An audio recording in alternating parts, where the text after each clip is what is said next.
Je sais très bien qu'il y a beaucoup d'expressions qui dérangent vraiment les francophones et ils n'arrivent pas vraiment à trouver une solution et comment les utiliser fréquemment en anglais. Alors aujourd'hui, je vous apporte une solution concernant certaines expressions les plus compliquées pour les francophones, mais qui paraissent au moins très très faciles en anglais. C'est lorsque nous parlons de il y a, il y avait et il y aura. So let's go.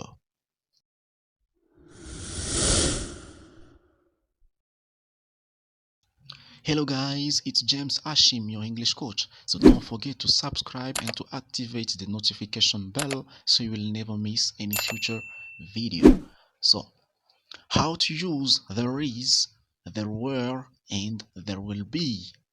So, we have there is, there are, there was, there were, and there will be are used to indicate existence or presence of something in different tenses. You can see that we can use them to indicate existence or presence of something. Number one, we have there is. There is used with singular nouns to indicate something in the present. For instance, there is the garden behind the house. There is a garden behind the house. Il y a un jardin derrière la maison. Number two, there are. There are is used with plural nouns in the present. Is used to indicate something in the present but plural. For example, there are children in the house. You can see we have children. Children is a plural noun. As you can see, the singular noun is child. Child, children, plural. Okay, let's take third. The third one we have there was. There was is used to indicate existence or presence of something in the past, but singular nouns. An example, there was a big woman at the hospital. Another one, there were.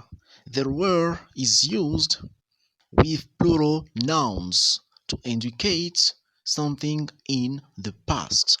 For example, there were students in the classroom yesterday morning. Another example, there were players in the soccer field after the match. The last one, guys, we have there will be. There will be is used to indicate something that will exist or happen in the future. For instance, there will be many people at the meeting next week. Another example, there will be a football match on Sunday. As you can see, guys, we have seen the use of there is, there are, there were, there was, and there will be. Alors, je pense que, chers amis, vous avez vu l'utilisation de ces expressions qui nous compliquent vraiment en anglais pour nous les francophones. Alors, je pense que vous serez vraiment en mesure d'utiliser ces expressions le plus facilement possible.